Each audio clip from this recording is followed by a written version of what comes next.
Moi, je suis Marie-Gabrielle Rich, je travaille au sein de la DGOS, donc la Direction Générale de l'Offre de Soins, et je suis référente sur tous les sujets numériques et coordination au sein du Bureau des systèmes d'information des acteurs de l'offre de soins.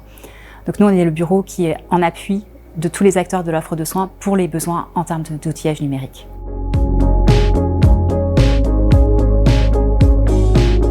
Parce que la coordination, c'est l'enjeu crucial pour les professionnels de santé en fait.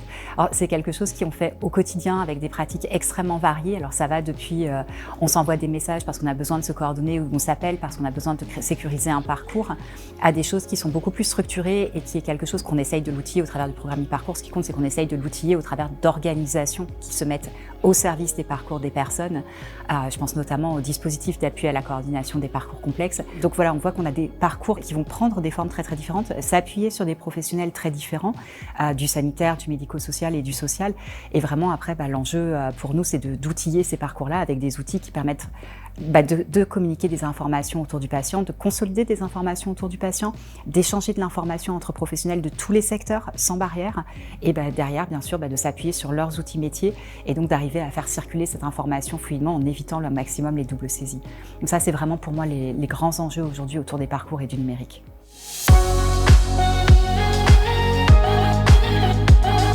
Moi, je vois deux grands axes sur la coordination aujourd'hui. La coordination de base qu'on va faire entre professionnels qui ne nécessite pas forcément un dossier de coordination de façon systématique. Et ça, c'est plus l'échange par messagerie instantanée. C'est-à-dire, on se met tous ensemble sur un groupe, on peut échanger des informations sur un patient. Il n'y a pas nécessairement besoin de créer un dossier de coordination derrière. Et après, il y a la coordination structurée. Et là, c'est une deuxième étape.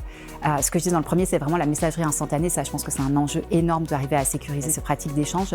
Et sur la coordination structurée, l'enjeu, c'est vraiment le partage d'informations et leur consolidation par les professionnels. Et c'est là où on va voir intervenir des DAC, des coordonnateurs de parcours. Donc là, on est sur le dossier de coordination, on est sur le fait d'avoir des fonctionnalités d'évaluation ou de consolidation d'évaluation qui ont pu être faites par des partenaires, de création de ce qu'on appelle un plan personnalisé de coordination en santé. Donc c'est un plan d'action pour la prise en charge de la personne. Ce plan d'action, il est partagé entre les professionnels. Chacun va en prendre une partie et la mettre en œuvre. Et c'est ce qui va permettre d'étayer et de consolider le parcours. Et bien sûr, après, c'est de fait de pouvoir le réévaluer. Donc vraiment, ces fonctionnalités cœur entre la messagerie instantanée, le dossier de coordination et notamment le plan personnalisé de coordination en santé, ça, c'est vraiment le cœur d'information dont on a besoin pour les parcours.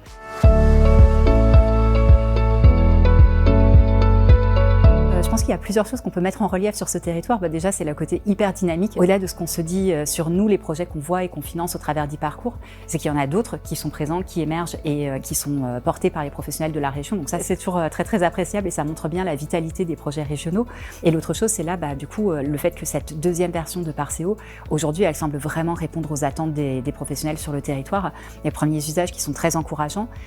Et ça, c'est vraiment une excellente nouvelle. Alors, ce qu'on peut se dire, c'est que maintenant, la marche à franchir, c'est de consolider ces usages, mais aujourd'hui ça semble être en bonne voie et c'est vraiment un très très bon signal parce que c'était une décision courageuse de changer d'éditeur et de recommencer à zéro, mais c'était aussi une décision qui permet vraiment de répondre aux attentes des utilisateurs et je pense que ce qu'on entend régulièrement comme retour aujourd'hui montre qu'il y a un vrai niveau de satisfaction et une promesse qui semble vraiment se remplir aujourd'hui.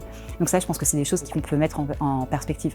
L'autre point, c'est qu'il y a aussi des professionnels et on le voit nous dans les travaux qu'on porte au niveau national qui sont extrêmement engagés. La région Grand Est est représentée par ces professionnels dans quasiment tous nos travaux au niveau national et ça montre aussi la volonté des professionnels de se saisir de nos travaux, des réformes, d'apporter son expérience et du coup bien sûr de co-construire tout ce qui va se faire parce que nous notre travail après c'est de construire les cadres du maintenant et du futur mais on ne va pas le faire tout seul et donc ça c'est vraiment aussi quelque chose qu'on apprécie beaucoup et qui montre aussi la vitalité et la maturité des professionnels sur le territoire.